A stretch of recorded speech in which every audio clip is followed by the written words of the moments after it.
L'aumento di peso dipende per tutti esclusivamente da un fatto, che è quello di mangiare di più di quello che si consuma. E chiaramente per ciascuno di noi questo bilancio è diverso. Ci sono persone che mangiano le stesse cose, una persona ingrassa, una persona no, perché una consuma meno. Però poi alla fine il motivo per cui si aumenta di peso è sempre lo stesso: mangiare di più di quello che consumi, insomma. O mi copri o infili là. Tutto bene signora? Tutto a posto. Va bene? Ok. Venga con me, mi segue. Follow me. Non esiste una sostanza identificata che, se assunta ripetutamente, porta una maggior parte di individui, quindi un ingrediente, diciamo, che porti una maggior parte di individui che lo assumono a diventarne dipendenti. Ecco, questo parallelismo con le sostanze tipiche della dipendenza non è identificato, e quindi in questo senso non possiamo propriamente parlare di una dipendenza.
L'attività cerebrale viene aumentata in risposta ad uno stimolo, in questo caso è lo stimolo del cioccolato, e questo nelle persone magre come nelle persone obese.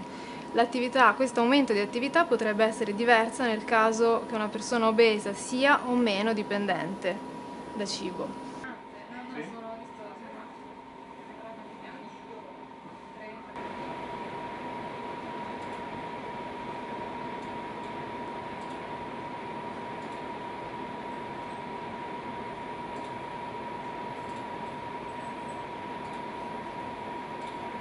Le persone che hanno un profilo di dipendenza, perlomeno in alcune di queste, la risposta è attenuata, e quindi è come se loro percepissero meno il piacere, è come se la loro area cerebrale anteriore fosse meno capace di controllare quello che poi succederà. E quindi in questo senso, perlomeno in alcuni pazienti, la nostra ipotesi sarebbe validata, cioè che l'individuo necessita di più stimolo per provocare la stessa attivazione cerebrale.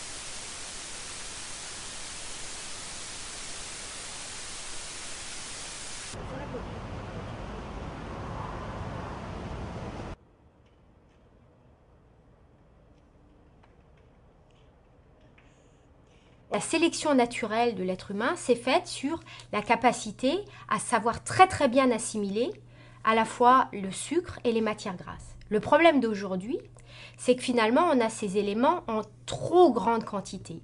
Et en même temps, on ne se dépense pas assez, on ne les consomme pas assez.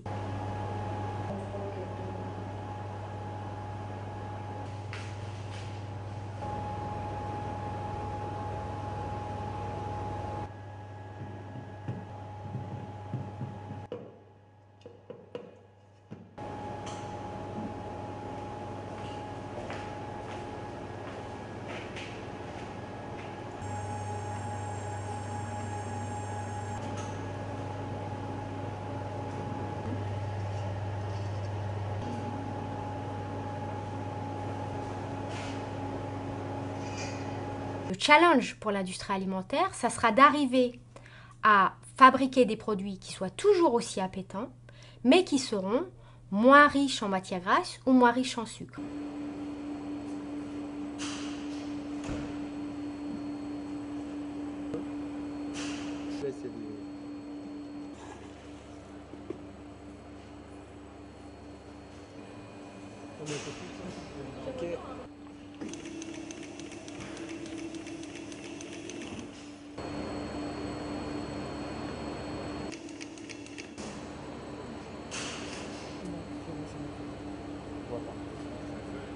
Si on parle des pâtes à pizza par exemple, nous abordons des technologies qui vont consister à réduire le sel utilisé dans la pâte et à distribuer, à saupoudrer sur la pâte des grains de sel qui sont protégés et qui vont permettre de garder des microdomaines plus salés à l'intérieur de la pâte pour pouvoir obtenir cette perception plus salée lorsqu'on va mordre les domaines qui ont été enrichis en sel.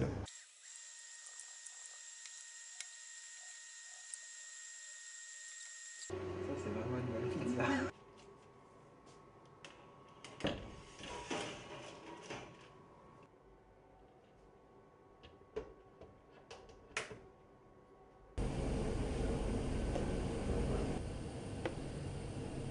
Encore un.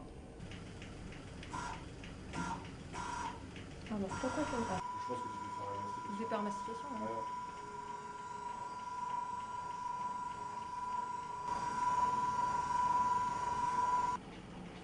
C'est bleu. Quoi donc? Bah Ouais, bon, là, c'est bon.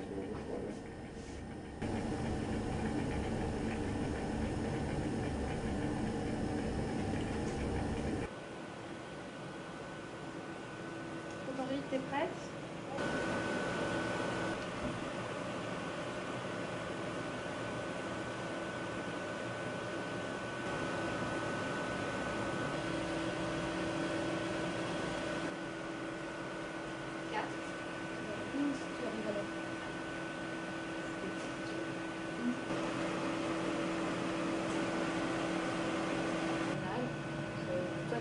Et si on là,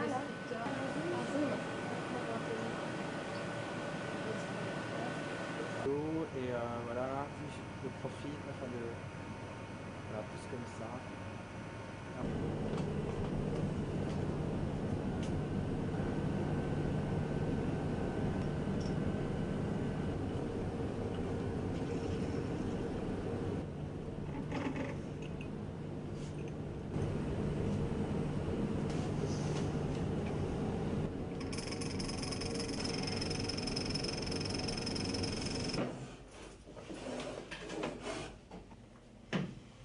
Bonjour.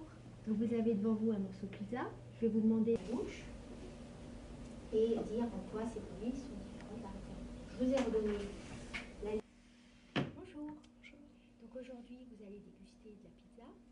Donc on vous a mis un produit référence qui est ici. Vous allez...